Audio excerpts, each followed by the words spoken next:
Good morning, everyone.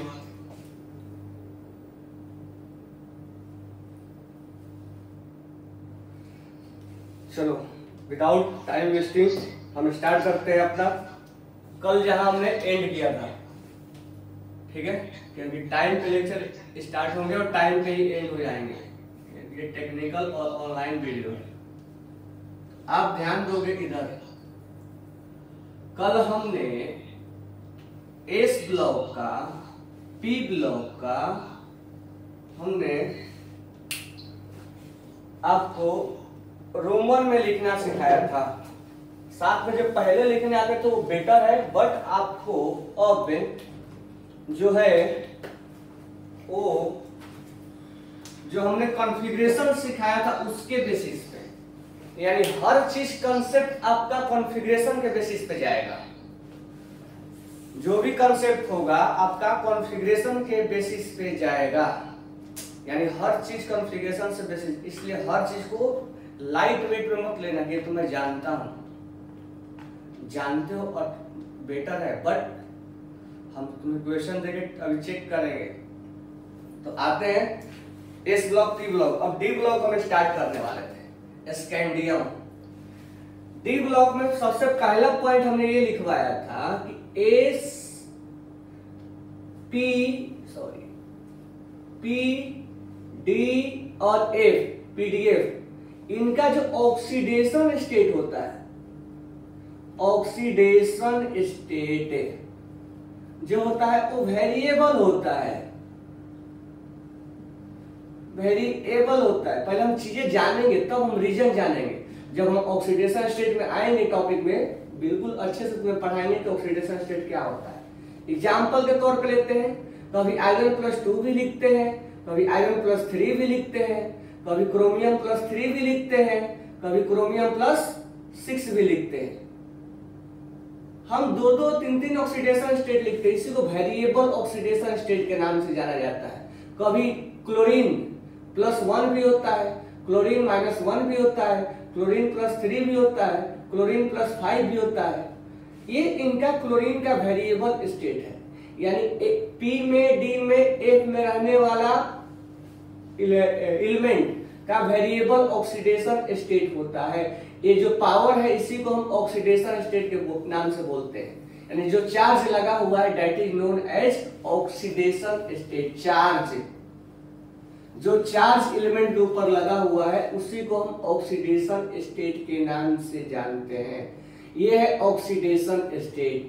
P block का, D block का, ए block के एलिमेंट्स का ऑक्सीडेशन स्टेट वेरिएबल होता है, मीनिंग आयरन +2 भी होता है, आयरन +3 भी होता है, यानी 2-2 ऑक्सीडेशन स्टेट होल्ड करता है। लेकिन एस ब्लॉक के एलिमेंट लाइक सोडियम, नीचे एग्जांपल लिखूंगा, इनका फिक्स्ड ऑक्सीडेशन स्टेट होता है। जैसे सोडियम +1 ही होगा, 1 बाय 1 लिख दे रहा हूं लिथियम से। लिथियम +1, सोडियम +1, पोटेशियम +1, हॉलिना के रब, रिबिडियम +1, सीजियम +1, सीजियम तक लिख रहा हूं। मैग्नीशियम Mg +2, बेटा से लिख रहा हूं, बेटा मांगे कार स्कूटर, बाप तक ही लिख रहा हूं। इनका जो है ये फिक्स्ड ऑक्सीडेशन स्टेट होता है, इसी को ऑक्सीडेशन स्टेट के नाम से जानेंगे। कभी तुम सोडियम +1 सुने होगे, कभी सोडियम +2 कभी नहीं सुने होगे। ये एक ही ऑक्सीडेशन स्टेट शो करता है +1, यानी alkali metal has +1 oxidation state और alkaline earth metal has +2 oxidation state. यानी एस ब्लॉक का जो ऑक्सीडेशन स्टेट है वो फिक्स होता है। हम इतना जाने क्यों होता है, कैसे होता है, ऑक्सीडेशन स्टेट कैसे निकाला जाता है, वो सब बात की बातें हैं जो हम पहले तुम्हें स्टेटमेंट सिखा रहे हैं उसको लर्न करना है। चीजों को पकड़ बनानी है, कंसेप्ट डेवलप करना है, तो जो चीजें पहले माइंड में सेट करो, ठीक है। 136 ज्वाइन है। तो जो अभी लेटेस्ट ज्वाइन हुए उसको मैं फिर से बता दे रहा हूं। हमने पढ़ाया पहले ऑक्सीडेशन स्टेट जान लो क्या होता है। ऑक्सीडेशन स्टेट सिंपल लैंग्वेज में जो एलिमेंट के ऊपर चार्ज होता है उसी चार्ज को हम ऑक्सीडेशन स्टेट के नाम से जानते हैं। वो प्लस में भी हो सकता है और माइनस में भी, कैटायन भी हो सकता है, एनायन भी हो सकता है। ठीक है, वो है ऑक्सीडेशन स्टेट। नेक्स्ट दो वर्ड है वेरिएबल और फिक्स्ड। पीडीएफ के जो एलिमेंट्स होते हैं यानी पी ब्लॉक का, डी ब्लॉक का और एफ ब्लॉक का जो एलिमेंट्स होते हैं उनका वेरिएबल ऑक्सीडेशन स्टेट होता है। जैसे आयरन +2 भी शो करेगा और आयरन +3 भी शो करेगा, क्रोमियम +3 भी शो करेगा, क्रोमियम +6 भी शो करेगा। यानी आयरन डी ब्लॉक का एलिमेंट्स है, क्रोमियम डी ब्लॉक का एलिमेंट्स है, तो इनका वेरिएबल है, कभी +3 तो कभी +6 है। क्लोरीन पी ब्लॉक का एलिमेंट है तो कभी +1 तो कभी -1। ये हम देखेंगे कहां +1 कहां करेगा। कभी ऑक्सीजन का अगर ले ले तो ऑक्सीजन कभी -1 तो कभी ऑक्सीजन -2, कभी पर ऑक्साइड, कभी सुपर ऑक्साइड, कभी ऑक्साइड है, ये बनाता है। तो कहने का मतलब ये वेरिएबल है, कभी 2 तो कभी 3, कभी 3 तो कभी 6, कभी +1 तो कभी -1। अब कब वो हम देखेंगे एग्जांपल में, अब हमारे पास और समय है देखने के लिए। इस ब्लॉक का ऑक्सीडेशन स्टेट फिक्स होता है, यानी इनके ऊपर जो चार्ज होता है वो फिक्स होता है, ये कभी चेंज नहीं होते हैं। ठीक है, अब ये चेंज हो जा रहे हैं, ये चेंज नहीं हो रहे हैं। तो अल्कली मेटल का +1 और अल्कलाइन अर्थ मेटल का +2, ये क्लियर इनका फिक्स है। एक क्वेश्चन एक पूछा जाता है कि किस ब्लॉक का ऑक्सीडेशन स्टेट फिक्स होता है, आंसर हमारा होगा इस ब्लॉक का। पीडीएफ का वेरिएबल होता है, क्यों होता है धीरे धीरे हम बताएंगे, बट जितना बताया वो राइट डाउन करो आप, राइट डाउन कर लो आप, और साथ में पढ़ाते समय राइट डाउन करना है, बैठ के आराम नहीं करना है। और प्लीज जो भी है वो वीडियो अनम्यूट करो सारे आप। वीडियो तन्या ने अनम्यूट किया, आदित्य ने अनम्यूट किया है। स्टार्ट वीडियो ओपन करो आप। Vivo 1609 ने स्टार्ट किया, नाम डालो वहां पे। अंकुश ने स्टार्ट किया है। जितेश समझ में आ रहा है? Are you understand? जितेश सुन पा रहे हो आप?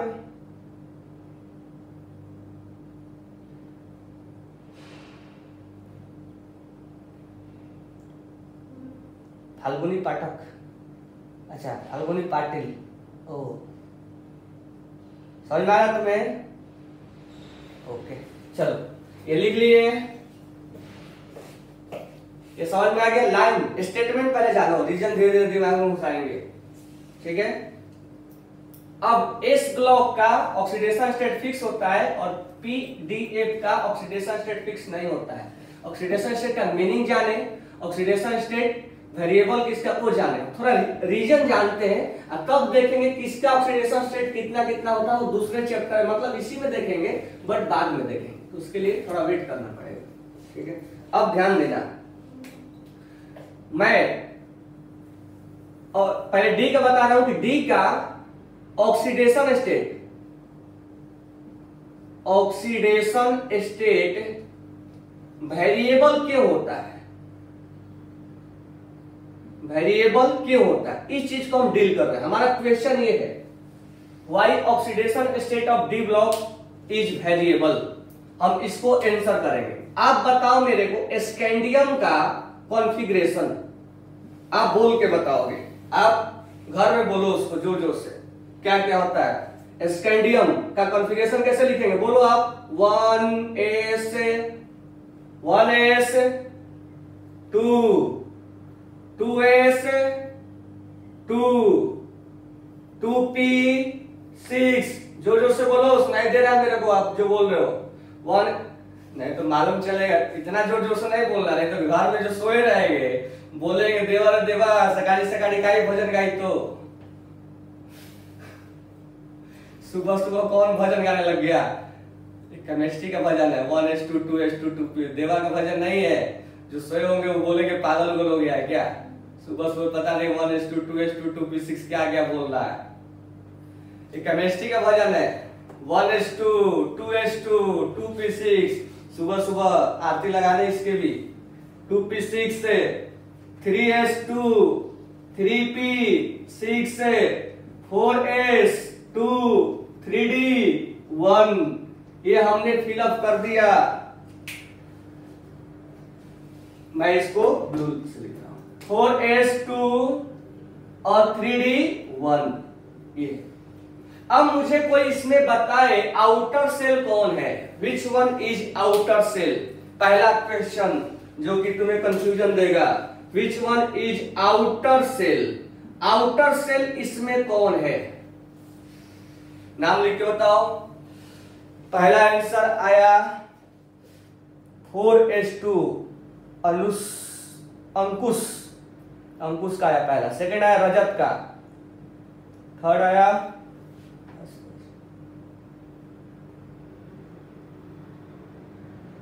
आया है ओमकार का। और अक्षय ये क्या लिखे भेजे हो, स्माइली। 4s2 फिर आया है फ्रॉम प्रिपरेशन आमिनी, फिर शिवम का है 4s2, बिल्कुल राइट आंसर है। आउटर सेल 4s2 है। ये मत सोचना कि आउटर सेल 3d है। ये क्या हो गया, तो कंफ्यूजन हो गया सर। अब सुनो मैं क्या बोल रहा हूं। जब हम इलेक्ट्रॉन डिस्ट्रीब्यूट कर रहे थे तो लास्ट इलेक्ट्रॉन हमने किसको दिया, लास्ट इलेक्ट्रॉन डी को दिया।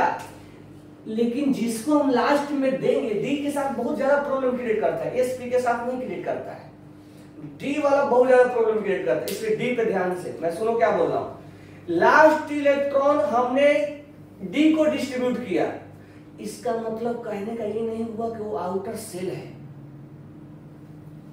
हम अभी जाके मान लो केली डिस्ट्रीब्यूट कर रहे हैं अभी राहत सामग्री में। लास्ट घर पी था, लास्ट घर में पी था, ऐसे ऐसे था ए बी सी डी। हमने देना था ए बी सी डी को, हमने दे दिया ए बी डी और फिर सी को। अब ध्यान देना मैं क्या बोल रहा हूं, लाइव एग्जांपल से समझा रहा हूं। हमको देना था ए बी सी डी को और हमने दे दिया ए बी डी सी को। हम बोले उस सीक्वेंस में लास्ट घर कौन होता था, तो लास्ट में दिया हमने सी को, इसका मतलब उसमें लास्ट रो में सी नहीं होता था। लास्ट रो में इधर नहीं दिख रहा है, इधर से ध्यान दो।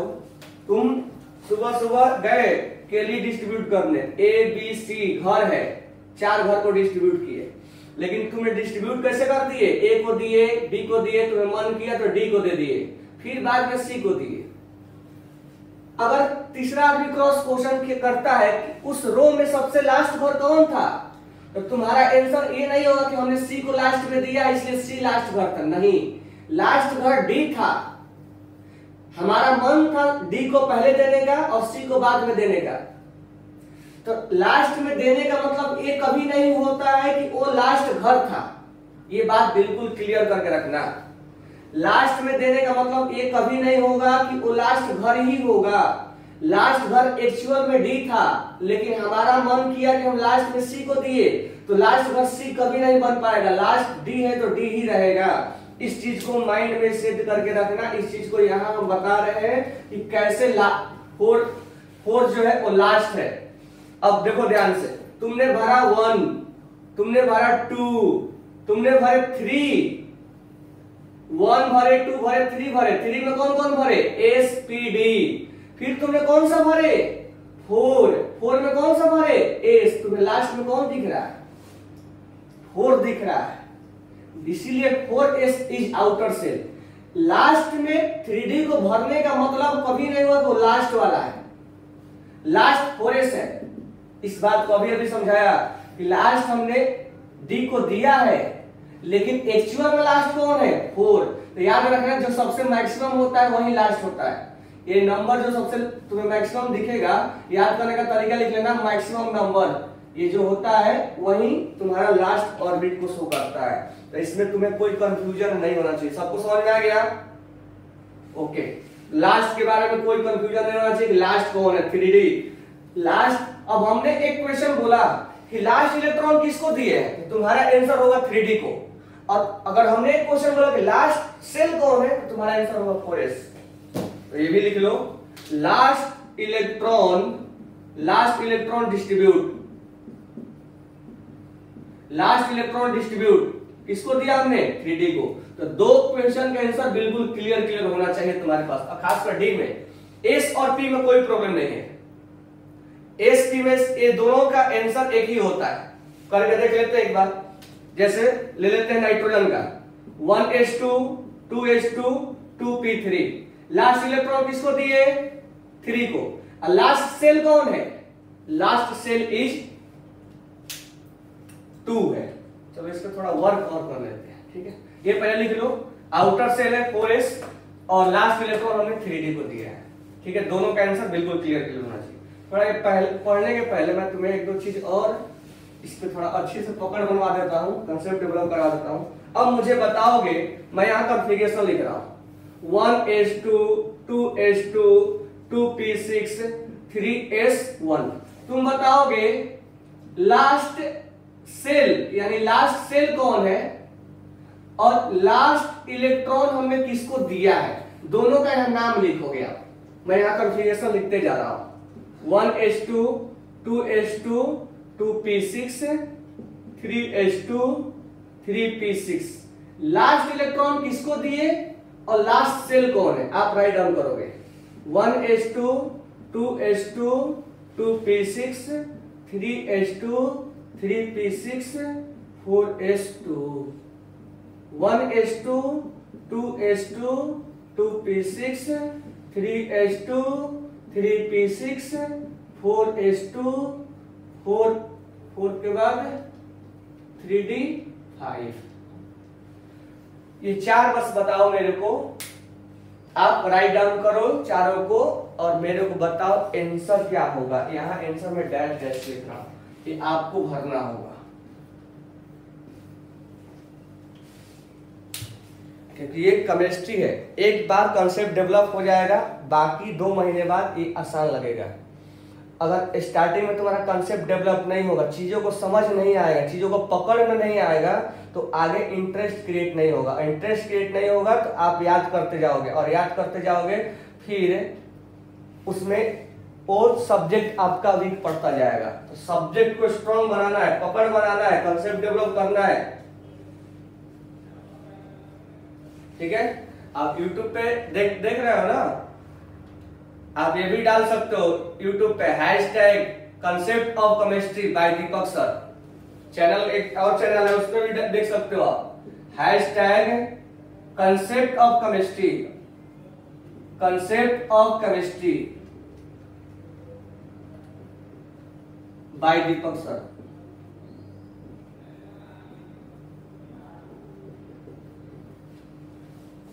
पहले से रोके ना, गो एंड सब्सक्राइब, लिख रहा है, गो और सब्सक्राइब करो, लाइक करो, कमेंट भी करो, शेयर भी करो। चलो अब यहां बताओ लास्ट इलेक्ट्रॉन, लास्ट सेल कौन है, आंसर आ गया होगा, लास्ट सेल इज 3s, क्योंकि ये सेल नंबर 1 है, ये सेल नंबर 2 है, सेल नंबर 3। ऐसे देखो, shell number 1, shell number 2, shell number 3, shell number 1 या सेल बोलो या ऑर्बिट बोलो, सेल नंबर 2, सेल नंबर 3। 3 में किसको दिया हमने, एस को दिया, बाकी पी वगैरह को नहीं दिया हमने।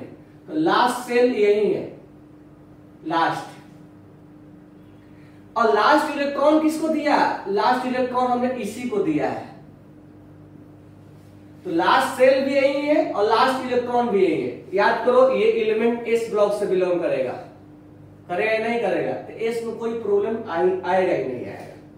अब आगे ध्यान दो, ये एलिमेंट पी से बिलोंग करेगा, क्योंकि लास्ट में हमने किसको दिया है, पी को दिया है।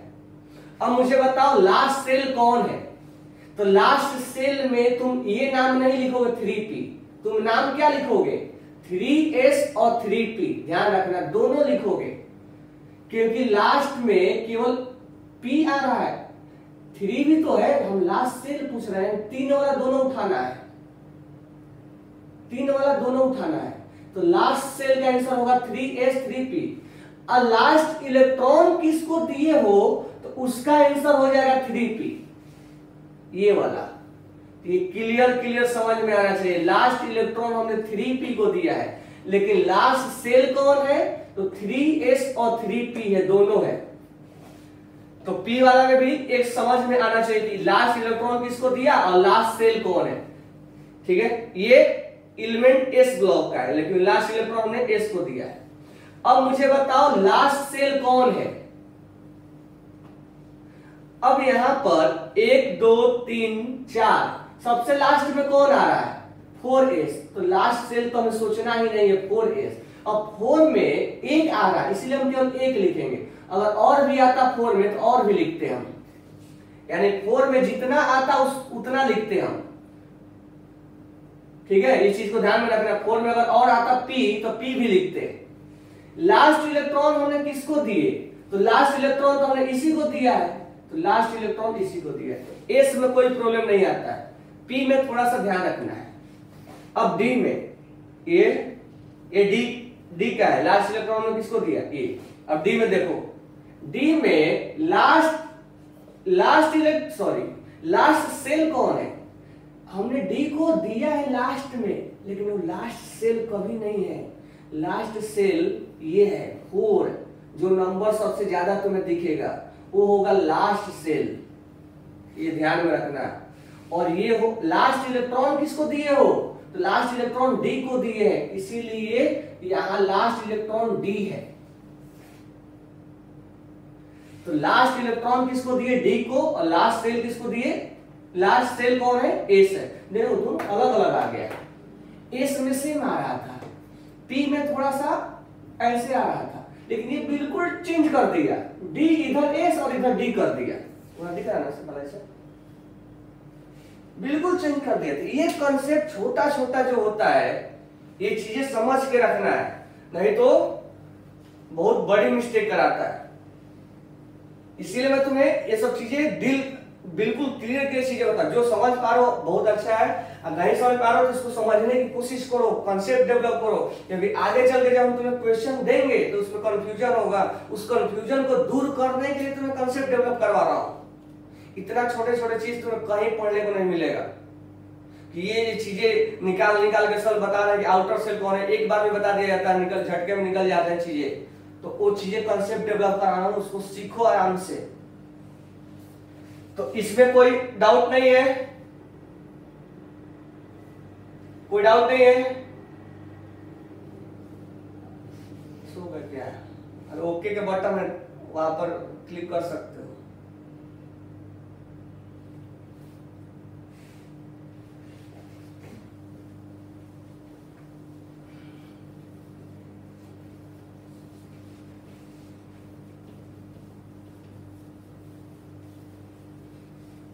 मतलब ऑनलाइन ही पढ़ना है, 3 तारीख को लॉकडाउन नहीं खुलने वाला है, 3 के बदले 30 आने वाला है।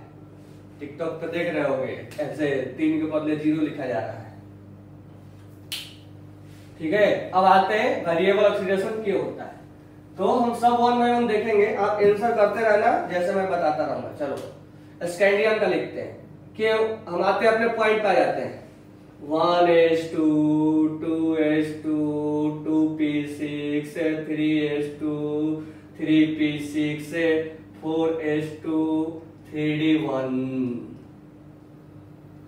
This one is configuration of scandium. ये तो सबको निकालने आना चाहिए, इसमें कोई प्रॉब्लम नहीं होना चाहिए। नहीं प्रॉब्लम आ रहा है तो वहां जाके चेक कर लो वीडियो YouTube पे 3d1, क्योंकि ऑलरेडी 7वां या 8वां क्लास है। 3d1 लास्ट इलेक्ट्रॉन कौन है और लास्ट सेल कौन है, बिल्कुल सही है। अब हमारा आंसर डी ब्लॉक का वेरिएबल क्यों होता है, तो उसका आंसर अब सुनो। हम इलेक्ट्रॉन लूज और गेन कहां से करते हैं, इनर सेल से या आउटर सेल से? आंसर होगा आउटर सेल से। एक और भी होता है शेयर, वो मैं नहीं लिखा हूं, बाद में लिखूंगा जब हम केमिकल बॉन्डिंग में पढ़ेंगे। तो इलेक्ट्रॉन लूज और गेन कहां से होता है? आउटर सेल से। बिल्कुल क्लियर बात है। अब यहां पर एक चीज और ध्यान देना, मैं एक सोडियम का लिख रहा हूं 1s2 2s2 2p6 और 3s1, इससे समझाने की मैं कोशिश कर रहा हूं। ऑक्टेट अगर समझ पा रहे हो तो यहाँ 2 8 यहाँ 1, देखो मैं यही लिखा हूं, जो इसको लिखा हूं वही ऊपर वाला है 2 और ये दोनों मिला दो तो 8 है और ये हो गया 1। ऑक्टेट कंप्लीट करने के लिए यहां से लॉस कर रहा है, मैं दोनों साथ साथ लिख रहा हूं। ऑक्टेट कंप्लीट करने के लिए आउटर सेल में 8 इलेक्ट्रॉन हो जाए, that is called octet. Octet rule पढ़ाएंगे आगे। आउटर सेल में 8 इलेक्ट्रॉन हो जाए उसको ऑक्टेट बोलते हैं। तो ऑक्टेट कंप्लीट करने के लिए इसको लूज कर रहा है, ठीक है। तो इसका ऑक्टेट कंप्लीट हो गया। तो ये लूज कहां से किया? आउटर सेल से। ये एस का कहानी है। अब डी का कहानी देखो, इसको जब लूज करना हुआ तो आउटर सेल से करेगा, और आउटर सेल कौन है इसमें? आउटर सेल है 4s, लेकिन ये बोलता है कि हमारा 4s का एनर्जी 3d के बराबर है, तो हम 4s से भी लूज करेंगे और 3d से भी लूज करेंगे। हम दोनों भाई भाई है, जब 4s से लूज होगा तो 3d से भी लूज होगा, लेकिन पहला बार में 4s से लूज होगा, 4s से लूज होगा। तो इसका पहले कहानी सुन लो। यहां 3s से लूज होगा, 3s से लूज होने के बाद वो ये नहीं बोलेगा कि सर हम 2p से भी लूज करें क्या, नहीं, हो ही नहीं सकता है, क्योंकि इसमें 2p और 3s का एनर्जी काफी ज्यादा होता है। ये आप कैसे समझ पाओगे? तो आप बस ऐसे समझो कि s में यही रीजन है कि उसका वेरिएबल नहीं होता है, s में यहां से लूज होता है। तो थोड़ा अपना कंसेप्ट डेवलप करोगे धीरे धीरे। तो यहां से केवल लूज होता है, यहां से लूज नहीं होता है। ये काम केवल डी में होता है, पी में भी नहीं होता है। और इनके बारे में भी सोच लो और भी आगे बताएंगे। कुल मिला के ये है कि यहाँ इलेक्ट्रॉन आउटर सेल से तो लूज होगा ही होगा, साथ में 3d से भी लूज होगा, यानी जो ब्लू कलर में लिखा हुआ है वो दोनों जगह से इलेक्ट्रॉन लूज होंगे। यहां से भी लूज होगा और यहां से भी लूज होगा। आउटर सेल ये जरूर है, लेकिन इलेक्ट्रॉन जो लूज होगा वो 4s से होगा और फिर 3d से होगा। कोई बोलेगा सर ऐसा क्यों दोनों से? तो दोनों का एनर्जी लगभग बराबर है, इसीलिए दोनों जगह से। बाकी ब्लॉक के बारे में सोचना ही बंद कर दो, अभी केवल डी पे कंसंट्रेट करो। डी पे दोनों जगह से एनर्जी लॉस हो रहा है। पहले हम ये जानते थे कि आउटर सेल से इलेक्ट्रॉन लॉस होता है। आउटर सेल हमने जाना ये है, सबसे पहले हमने ये जानते हैं कि आउटर सेल से इलेक्ट्रॉन लॉस होता है, ये बिल्कुल हम जानते हैं। फिर हमने क्या सीखा? आउटर सेल कौन कौन है, केवल डी पे कंसंट्रेट करो। हमने एसपीडी का आउटर सेल सीख लिया। अब हम डी पे आते हैं। डी पे आउटर सेल ये है, लेकिन डी में एक प्रॉब्लम है, ये आउटर सेल के साथ साथ 3d से भी लूज करवाता है। यानी इन्हीं दोनों, हर डी में जितने भी एलिमेंट्स हैं डी के, वो दोनों जगह से लूज होते हैं। इसको गांठ बांध के दिमाग में रख लो कि डी में 4s के साथ साथ 3d से भी लूज होगा, 4s के साथ साथ 3d से भी लूज होगा। दिमाग में इसको बैठा लो, 4s के साथ साथ 3d से भी लूज होगा। क्यों लूज होगा? क्योंकि दोनों का एनर्जी इक्वल होता है, इसीलिए यहां से लूज होगा और यहां से लूज होगा। अब बात रहा कि पहले लूज कहां से होगा। ऑलवेज पहले लूज 4s से होगा, फिर 3d से होगा। ये हमेशा यही इसका कहानी चलता जाएगा, और इसीलिए इसका वेरिएबल ऑक्सीडेशन स्टेट होता है। मैं एक करके बता रहा हूं तुम्हें, पहले इस कंसेप्ट को आप नोट डाउन कर लो कि डी ब्लॉक में आउटर सेल हमेशा NH2 होता है, यानी 4s2 5s2, मैं एग्जांपल लिख रहा हूं, 4s2 जैसे इसमें 4s2 आएगा, 5s2 इसके नीचे वाला में आएगा, 6s2 इसके नीचे वाला में आएगा, 7s2 इसके नीचे वाला में आएगा, यानी यही चार होते हैं। ये स्कैंडियम वाला है, वाइट्रियम वाला है, और ये लेंथनम वाला है और ये एक्टिनम वाला है। ये ये है वाइट्रियम वाला, सॉरी स्कैंडियम वाला, ये वाइट्रियम वाला, ये लेंथनम वाला, ये एक्टिनम वाला, यही आउटर सेल होते हैं। लेकिन क्या, लेकिन ये कि इलेक्ट्रॉन जो लूज होते हैं वो कहां से लूज होते हैं, तो उसका आंसर होगा, यहाँ के लिए मैं अलग आंसर लिख रहा हूं 4s से भी, उसके बाद 3d से भी।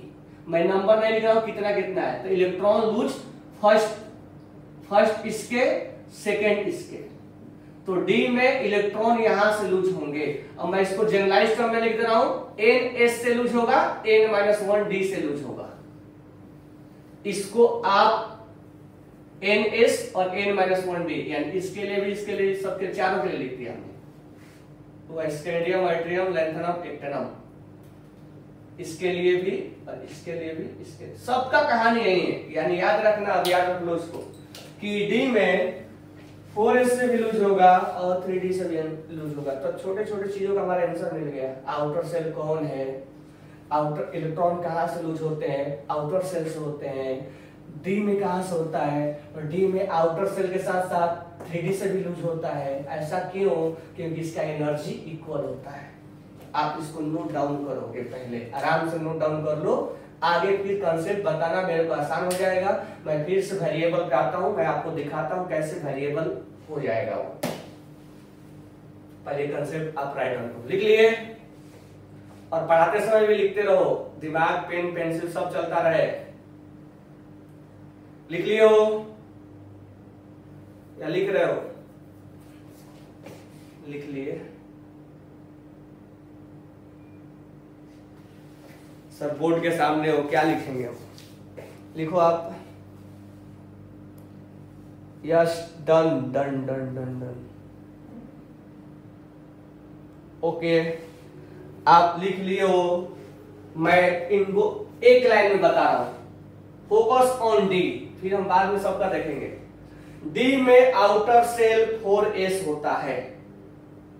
डी का आउटर सेल 4s होता है। मैं इसी पे लेके चलता हूं। आउटर सेल ये होता है, लेकिन इलेक्ट्रॉन लूज इससे भी होगा और इससे भी होगा। क्यों? क्योंकि दोनों का एनर्जी बराबर होता है। पहले किससे होगा? 4s से होगा। तीन चीजों का आंसर तुम्हारे पास क्लियर होना चाहिए। ठीक है, मैं इसको हटा रहा हूं। अब मैं दिखाता हूं तुम्हें कि डी का वेरिएबल क्यों होता है। क्योंकि ये सब चीजें इसलिए दिखा रहा हूं कि ये सब चीजें कॉन्फ़िगरेशन में ही सीख पाओगे। बाकी जगह तो तुम जब ऑक्सीडेशन स्टेट निकालोगे तो धड़ाधड़ खत्म होता जाएगा वो, कि कैसे कैसे आया, कैसे कैसे गया, तो वहां पर समझने में टाइम नहीं लगेंगे। अब मैं तुम्हें बता रहा हूं कि आयरन का +2 भी होता है और आयरन का +3 भी होता है। ऐसा कैसे? तो पहले हम कॉन्फ़िगरेशन निकालेंगे आयरन का। एक चीज और भी सीख लेना, इसके बाद मैं वही सिखाने वाला हूं। इनका कॉन्फ़िगरेशन को निकालना जानते हैं, इनका कैसे निकलेगा? तो जैसे मैं निकाल रहा हूं वैसा ही निकलेगा। बताओ, आयरन का कॉन्फ़िगरेशन 26 होता है। 1s, बोलो सारे, 1s 2, बोलो, मुझे सुनाई दे देगा, तुम बोलोगे तो तुम्हारा फेस दिख रहा है। 1s, पहले सर एक बार अनम्यूट किए होते हैं, बोल रहे हैं कि नहीं है?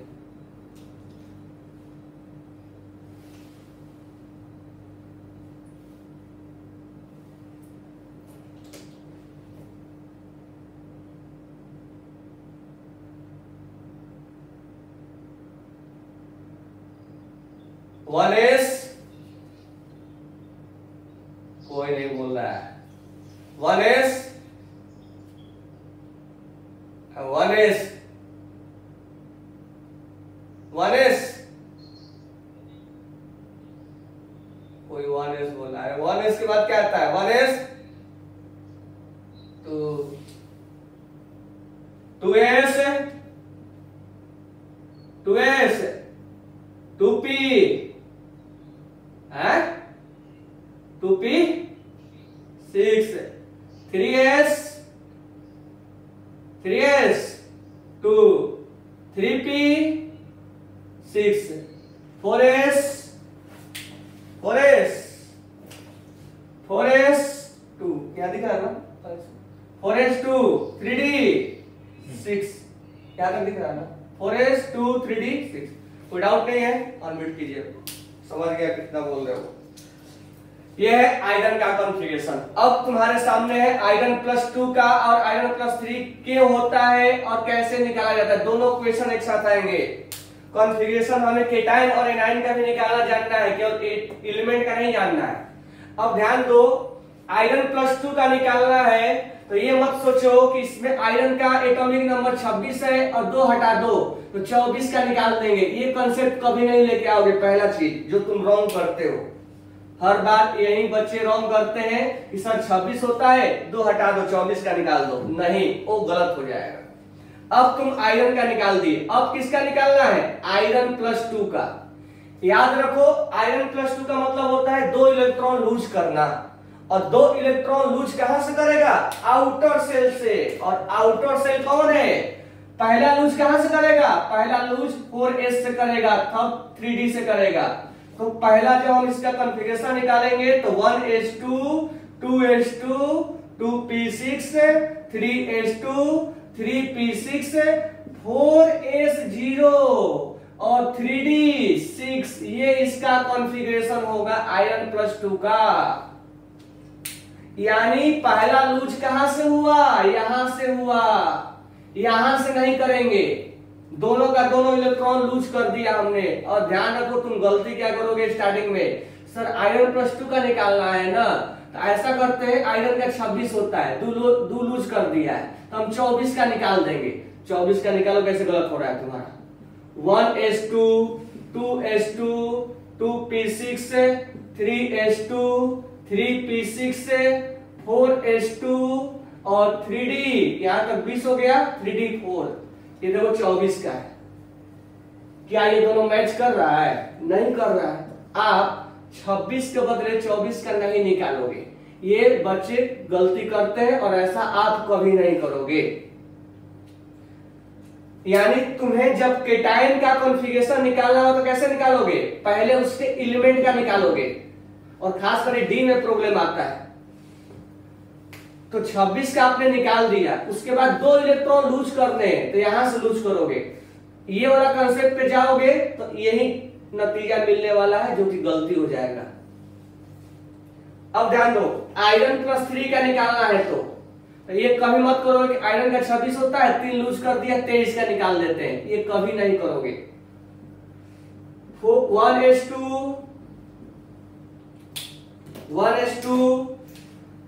2s2 ऐसा दिख रहा है ना, 2p6 3s2 3p6 4s0 3 loose करना है। पहला हमने 2 लूज कर दिया, एक और लूज करना है भैया, डी से लूज करने वाले हैं हम। तो यहां पर हम 4s0 और 3d 5 लिखने वाले हैं। 2 लूज किया, दिख रहा है ना सर? 2 लूज किया 4s से और एक लूज कहां से कर दिया? डी से। यानी 2 यहां से उड़ाया, एक यहां से उड़ा दिया और ये बन गया D5। तो इसका मर्जी है, अभी आगे भी जा सकता और भी उड़ा सकता है।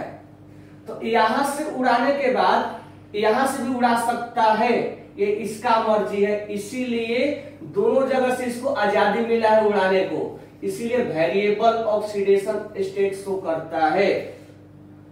और आगे चल के मैं ये बताने वाला हूं कि iron +3 is more stable then iron +2, क्योंकि यहां पर हाफ फील्ड बनाया है। ये भी लिख लेना इसको। हालांकि मैं इसको डिस्कशन आगे करूंगा, चीजें आगे लिंक होते जाएंगे। क्या लिंक करोगे? Fe+3 is more stable then Fe+2। Stable क्यों? क्योंकि 3D में Fe+3 में 3d5 बनता है और ये हाफ फील्ड होता है। पढ़ाया नहीं वो हाफ फील्ड, इसीलिए इसको आगे अभी पढ़ाऊंगा, लेकिन लिख लो, बाद में रिवीजन करोगे तो समझ में आ जाएगा। Iron +3 is more stable then iron +2। Why? Because it form 3d5 और ये हाफ फील्ड की वजह से ये स्टेबल होता है।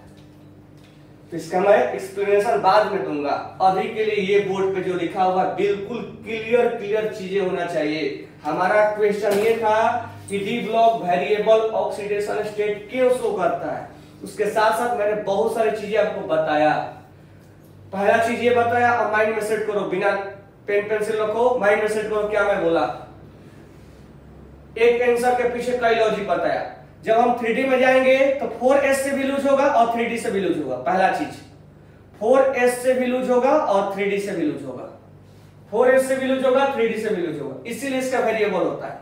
कोई पूछे कि दोनों जगह से लूज क्यों होता है, उसके मुंह पे फेंक के मारो, बोलो उसका दोनों का एनर्जी बराबर होता है, इसीलिए उसका दोनों जगह से लूज करते हैं। क्या ऐसा S और P में नहीं होता है? तो नहीं, S और P में नहीं होता है।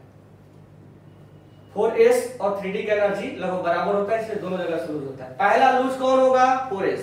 फिर लूज कौन होगा? 3D। कभी ये गलती मत कर देना कि 3D से पहला लूज कर देंगे, नहीं, आउटर सेल से पहला, उसके बाद इनर पे जाएंगे, उसके बाद 3p जाएंगे कि नहीं? नहीं नहीं, 3p में नको, इसलिए कि इसका एनर्जी बहुत कम हो जाता है, केवल इन्हीं से लॉस करना है। ठीक है, तो अब लॉस करने का तरीका देखते हैं। ठीक है, आयरन का निकालना है, आयरन का निकाल दिए, this one is outer shell और लास्ट इलेक्ट्रॉन हमने इसको दिया है। लूज करने की बारी आएगी तो इससे भी लूज करेंगे और इससे भी लूज करेंगे। माइंड में सेट कर लो, थोड़ा अगर फास्ट बोल दिया तो इसको फिर से सोचो कि आयरन का कॉन्फ़िगरेशन ये है, आउटर सेल ये है, लास्ट इलेक्ट्रॉन ये है, इसको दिया हमने। तीन चीजें का answer, outer shell this one is outer shell. Last electron किसको दिया? इसको दिया। लूज कहां से करेंगे? 4s से और फिर 3d से। तीन चीजों का आंसर तुम्हारे पास क्लियर होना चाहिए। अब नेक्स्ट, आयरन +2 का और आयरन +3 का कॉन्फ़िगरेशन कैसे निकाले। ये कंसेप्ट कभी मत लगाना कि आयरन का 26 एटॉमिक नंबर होता है, 3 लूज कर दिया है तो 23 का निकाल देते हैं। आयरन का 26 होता है, 2 लूज कर दिया तो 24 का निकाल देते हैं। जो ऐसा करोगे आंसर गलत आएगा, और मैं यहां लिख के तुम्हें दिखाया हूं कि कैसे गलत आएगा। पहले हमने आयरन का निकाल लिया, आयरन +2 का ऐसे निकालेंगे। लूज करना है 2 तो 2 यहां से लूज कर देंगे और इसको एज इट इज रहने देंगे। ये है आयरन +2 का कॉन्फ़िगरेशन। अगर 24 का निकालोगे तो 24 का कॉन्फ़िगरेशन ये है, जो कि ये आयरन +2 का कॉन्फ़िगरेशन कभी हो, दिख रहा है सर, आयरन +2 का कॉन्फ़िगरेशन कभी हो ही नहीं सकता है। तो ये गलती आप कभी नहीं करोगे। ठीक है, तुम्हें अभी चलना सिखा रहा हूं, तुम्हें फिर दौड़ोगे, फिर जंप करोगे, उड़ी मारोगे, तभी चलना सीखो। तो अब आयरन +3 का निकालना है, तो यहां से तो लूज हो गया, अब 2 लूज हुआ यहां से, अब तीसरा कहां से लूज होगा? तो तीसरा लूज होगा डी से, तो डी में है 6 से लूज कर देंगे तो कितना हो जाएगा? 5। 6 है तो 2 यहां से लूज किए और 1 यहां से लूज किए, तो 2 लूज करते 0 बन गया और 6 से 5 बन गया। ये हो गया आयरन +3 का कॉन्फ़िगरेशन। तो इसीलिए आयरन +2 भी है, इसीलिए आयरन +3 भी है, क्योंकि आजादी है, यहां से भी लूज करो, यहां से भी लूज कर दो। आयरन एक और लूज करके आयरन +4 भी लिख सकते हैं, लेकिन वो स्टेबल नहीं होता है, इसलिए हम आयरन +4 नहीं लिखते हैं। लिखना चाहे तो लिख सकते हैं। ठीक है, अब आ जाओ, एक और मैं दिखा रहा हूं तुम्हें क्रोमियम का। लिख लियोगे, बोर्ड पे जितना मैं लिखवा रहा हूं उसको लिखोगे। ठीक है, अदरवाइज स्क्रीनशॉट लेके उसको नोट्स बनाओगे। अब मैं एक और दिखा रहा हूं तुम्हें क्रोमियम का, देख लो ध्यान से। क्रोमियम का होता है 24, 1s2 2s2 2p6 3s2 3p6 4s1 3d5। ये कॉन्फ़िगरेशन होता है, जो कि एक्सेप्शन होता है, आपको मालूम होगा। क्रोमियम 24 एक्सेप्शन होता है, यहां 1 और यहां 5। अब क्रोमियम +3 का कैसे निकालेंगे? आप बताओ कैसे निकालोगे? तो क्या 24 में से 3 घटा दोगे, सब्ट्रैक्ट कर दोगे और 21 का निकालोगे? कभी नहीं, ऐसे निकालेंगे। देखो 1s2 2s2 2p6 3s2 3p6। अब 3 लूज करना है, तो पहला लूज कहां से होगा? 4s से लूज होगा। तो एक ही है यहाँ पे, तो कोई प्रॉब्लम नहीं है, एक लूज कर दो, एक लूज कर दिए, बाकी कितना लूज करना है, 3 लूज करना था, एक लूज कर दिए, कितना बच गया और 2। तब 2 कहां से लूज करोगे, जहां बचा होगा यहां से 2 लूज कर दो, कितना बच जाएगा, 3 बच जाएगा, यानी 5 में से 2 लूज कर दिए, 3 बच गया, यहां लिख दो, हो गया। तो इसीलिए यहां से भी लूज कर रहे हैं, इसीलिए यहां से भी लूज कर रहे हैं, क्योंकि दोनों का एनर्जी लगभग बराबर है। तो S से लूज करो, बाकी D से लूज कर दो। अब क्रोमियम प्लस 6 का निकालते हैं, उसका भी बहुत इंपॉर्टेंट है क्रोमियम प्लस 6 का। तो 1s2 यहां चलो लिख दे रहा हूं, 1s2 2s2 2p6 3s2 3p6, इसका कहानी उतना ही है, इतना याद था। अब 6 लूज करना है, तो यहां से देखो, यहां से लूज करना सीखना है, ये इसका रेफरेंस, इसका रेफरेंस ये 4s0 एक लूज किया और 5 लूज करना है, तो 3d 5 का 5 ये लूज हो गया, ध्यान देना, 5 का 5 लूज हो गया, एक यहां से और 5 यहां से, 6 लूज कर दिया हमने, क्या हो गया, पूरा लूज कर दिए, हाँ कोई प्रॉब्लम नहीं है, लूज कर दिए। अब सोचो ये कॉन्फ़िगरेशन किसका है, 10 दोबारा 18 आर्गन का है, यानी ये लूज करने के बाद इनर्ट गैस बन गया, इसको फुलफिल्ड बोलते हैं, बाद में तुम्हें समझाएंगे फुलफिल्ड। और ये अपने आप में बहुत ज्यादा स्टेबल हो गया, इसीलिए chromium plus 6 is more stable than chromium plus 3। ये कोई क्वेश्चन पूछेगा ऐसे बता देंगे उसको कि क्रोमियम प्लस 6 ज्यादा स्टेबल होता है प्लस 3 से। तो हमारा क्वेश्चन ये था variable oxidation state, chromium plus 3 भी शो करता है, क्रोमियम प्लस 6 भी शो करता है। तो इसमें हम बहुत सारे चीजें आज सीखे। पहला चीज तो हम सीखे कि आउटर सेल क्या होता है और लास्ट इलेक्ट्रॉन हमने किसको दिया। मैं समराइज कर रहा हूं, ध्यान से सुनो, पेन पेंसिल रख के ध्यान से सुनो। आउटर सेल कौन होता है और आउटर इलेक्ट्रॉन हमने किसको दिया, ये हमें आज हमने सीखा। डी में आते हैं, आउटर सेल ये है और आउटर इलेक्ट्रॉन हमने इसको दिया, कोई प्रॉब्लम नहीं होना चाहिए। इलेक्ट्रॉन लूज करने की बारी आएगी, 4s से पहले करेंगे, 3d से बाद में करेंगे, कोई प्रॉब्लम नहीं आना चाहिए, क्योंकि दोनों का एनर्जी लगभग बराबर होता है। इसीलिए हम दोनों जगह से हमें आजादी मिला, हमें राइट्स मिला है, हम दोनों जगह से लूज करेंगे। ये डी के लिए बता रहा हूं। एग्जाम्पल के तौर पे मैं तुम्हें दिखाया आयरन का भी, और क्रोमियम का देखना है। क्रोमियम का कॉन्फ़िगरेशन ये होता है, सर क्रोमियम प्लस 3 में भी होता है और क्रोमियम प्लस 6 में भी होता है। हाँ बिल्कुल होता है, इसीलिए इसको वेरिएबल बोला गया है। क्यों? क्योंकि यहां से भी लूज कर सकते हैं और यहां से भी लूज कर सकते हैं, इसीलिए वेरिएबल है। अब हम तीसरा और क्या देख रहे हैं, कॉन्फ़िगरेशन निकालना। क्रोमियम का कॉन्फ़िगरेशन ये है, तो क्रोमियम प्लस 3 का कैसे निकालोगे, ये कॉन्सेप्ट आप कभी नहीं लगाओगे कि क्रोमियम का 24 होता है, 3 माइनस कर देंगे 21 का निकाल देंगे, कभी गलत हो जाएगा। कैसे निकालोगे क्रोमियम प्लस 3 का, पहले आप कॉन्फ़िगरेशन क्रोमियम का लिख लोगे, मैंने ऊपर लिख दिया। लिखने के बाद 3 लूज करना है। पहला लूज कहां से होगा, पहला लूज 4s से होगा, यहां लूज हो गया, और 2 और लूज करना है, 5 में से 2 लूज कर देंगे, 3 बच जाएगा। अब क्रोमियम प्लस 6 का निकालना है, तो क्रोमियम प्लस 6 का निकालना है, तो ये फिर से नहीं करोगे, क्रोमियम का 24 होता है और ये 6 हटा दो, हालांकि यहां पर आ जाएगा लेकिन ये आप कभी नहीं करोगे। तो क्रोमियम प्लस 6 से कैसे निकालोगे, ये कॉन्फ़िगरेशन लिख लिए।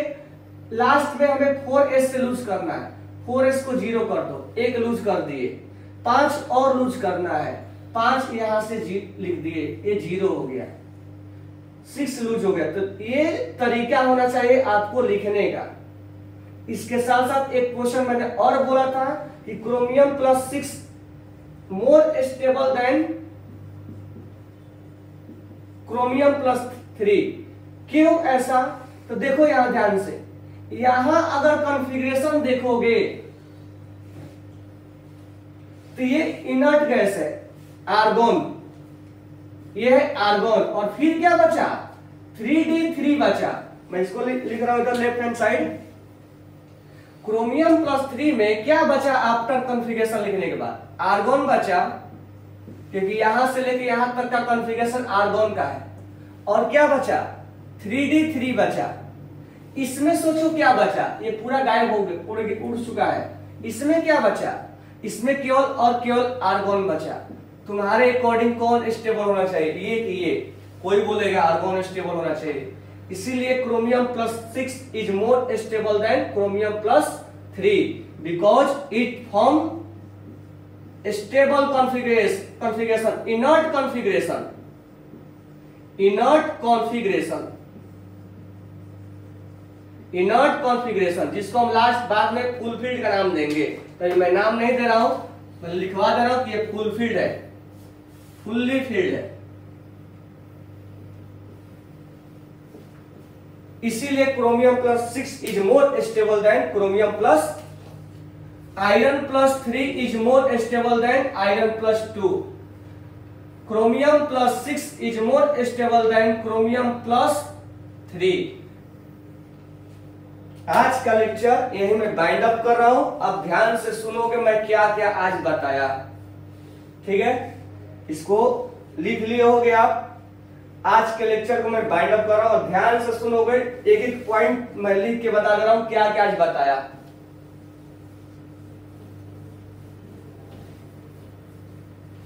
पहला पॉइंट, हमें जितने भी कॉन्फ़िगरेशन लिखा, हमने जितने भी कॉन्फ़िगरेशन लिखा, उस कॉन्फ़िगरेशन में हमें आउटर सेल और लास्ट इलेक्ट्रॉन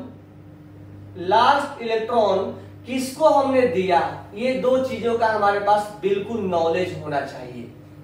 पहला परफेक्शन करने के लिए पहला कंसेप्ट, कॉन्फ़िगरेशन में आउटर सेल कौन है और लास्ट इलेक्ट्रॉन किसको दिया हमने। एस और पी में कोई प्रॉब्लम नहीं होता है, तुम ज्यादा फोकस करोगे डी पे, तो तुम फोकस करोगे डी पे। तो डी के जब जब निकालोगे तब तक एक बार चेक करोगे आउटर सेल कौन है और लास्ट इलेक्ट्रॉन किसको हमने दिया है। सेकेंड पॉइंट, जब ये कर लोगे तब क्या सोचोगे, डी के अंदर, मैं केवल बात करूंगा डी में, ठीक है? डी के अंदर इलेक्ट्रॉन लूज कहां से होते हैं, तो इलेक्ट्रॉन लूज 4s से होते हैं और 3d से लूज होते हैं। क्यों लूज होते हैं, तो 4s का एनर्जी और 3d का एनर्जी बराबर होता है, अप्रॉक्स इक्वल होता है। इसीलिए मैं हर चीज का आंसर लिख रहा हूं, ये डी से रिलेटेड चीजें लिख रहा हूं मैं। डी में तुम्हें सोचना है आउटर सेल कौन है और लास्ट इलेक्ट्रॉन किसको दिए।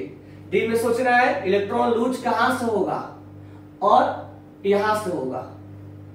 क्यों दोनों जगह से लूज होगा, क्योंकि दोनों का एनर्जी बराबर होता है, ठीक है? तीसरा नेक्स्ट कंसेप्ट, अगर तुम आयरन का लिखते हो तो आयरन प्लस 2 का कैसे लिखोगे और आयरन प्लस 3 का कैसे लिखोगे कॉन्फ़िगरेशन, ये तीनों का कॉन्फ़िगरेशन लिखने आना चाहिए। और अगर आप ये लिख पा रहे हो तो क्रोमियम, फिर आप लिखोगे क्रोमियम, यहां मैं लिख रहा हूं क्रोमियम का कॉन्फ़िगरेशन लिखोगे, क्रोमियम प्लस 3 का लिखोगे, क्रोमियम प्लस 6 का लिखोगे, और फिर यहां आंसर करोगे why Fe+3 is more stable than Fe+2। तो इसमें ए भी आंसर आपको मिलेगा, why chromium plus 6 is more stable than chromium plus 3। तो ये आपका समराइज पॉइंट है आज के लिए। अब कल हम इस पे बात करेंगे आपका कि अपने फिर से टॉपिक पे आ जाएंगे कि हम जनरल कॉन्फ़िगरेशन लिखने के बाद हम तुम्हें पढ़ा कहां से रहे थे, तो हम तुम्हें सिखा रहे थे रोमन में लिखना। तो ये सीखने के बाद अब कल हम रोमन में लिखना सीखेंगे, यानी एस और पी का हमने रोमन में सीख लिया है, अब डी का हम रोमन में लिखना सीखेंगे।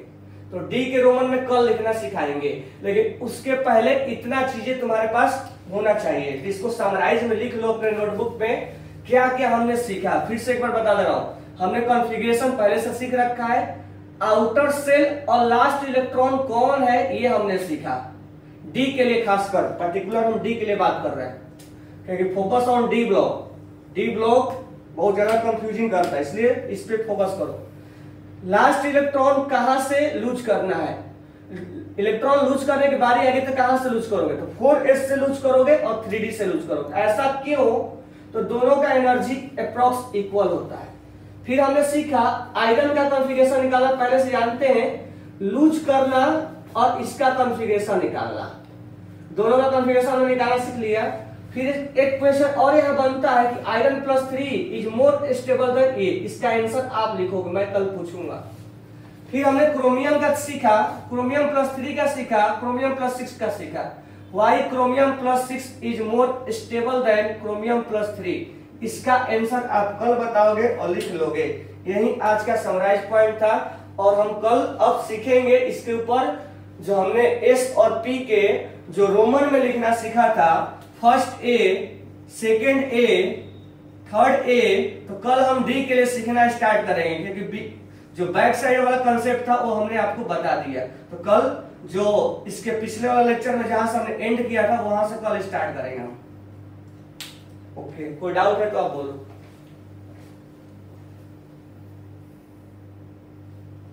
डाउट है क्या सर? देन कौन है then we have to lose electron sir. Please tell about chlorine.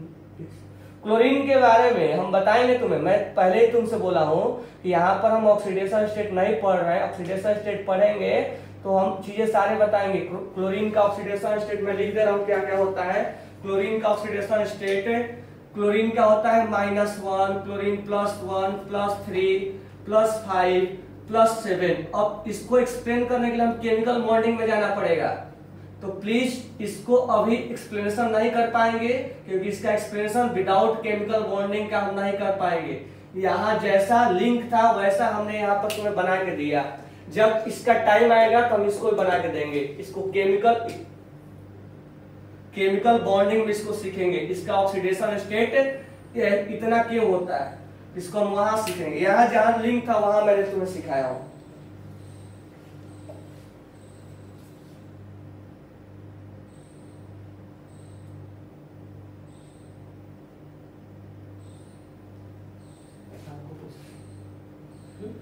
आपको बच्चे पूछा, आपका वो YouTube पे video Prabhu sir and Pradhan sir also have their own YouTube channel. हाँ, प्रभु सर का YouTube चैनल है, प्रभु सूर्य नारायण कर, वो बालाजी सर आपको दे देंगे, आपको लास्ट में मिल जाएगा। हाफ फील्ड और फुल फील्ड के बारे में धीरे धीरे बताएंगे, अभी नहीं। अभी ये आपको ये जो है कल क्या बताएंगे, रोमन में लिखना। एस और पी का हो गया था, डी का लिखना बताएंगे, क्योंकि ये लिखने ये सब जानने के बाद ही हम इसको बता पाते हैं। उसके बाद हम हाफ फील्ड फुल फील्ड बताएंगे आपको।